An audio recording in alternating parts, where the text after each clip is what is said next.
So showing you some piers I poured here in the basement.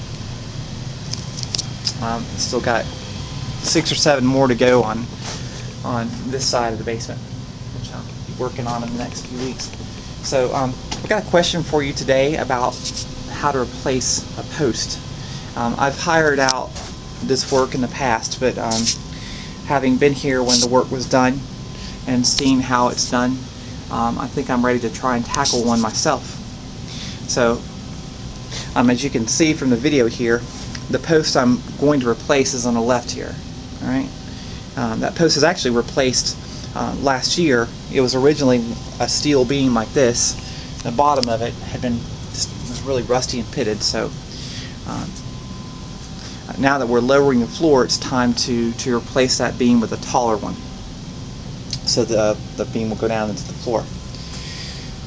So what this supports is a 4x8 beam that goes from the outer edge of the house, the rim joist, or the rim beam, or whatever you call it, and this beam runs across to the center beam of the house.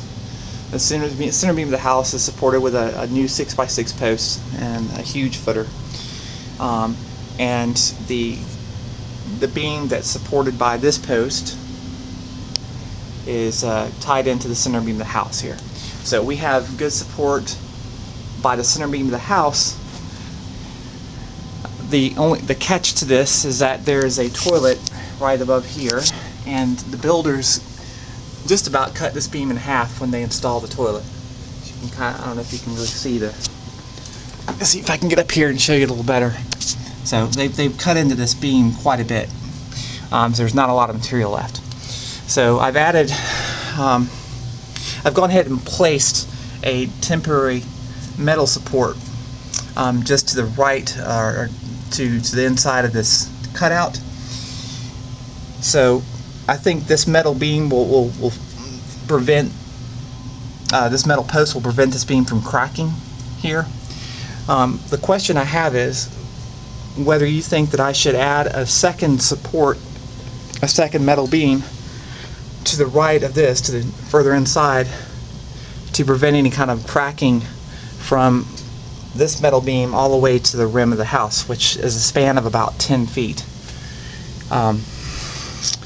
This post right here I'm just using to actually jack and lift weight up off of this beam so I can cut it and move it out of the way, or unscrew it and get it out of the way.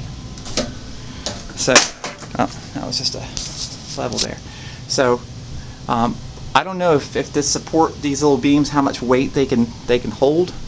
There's not a whole terrible lot of weight on this beam up here, and I would just need to be able to have something to carry the weight for about 3 days while I dig this out and pour a footer and let it sit, and then get another beam up in its place. So I don't know if I've given enough information here. If I've not, then feel free to email back and let me know. So that's my question.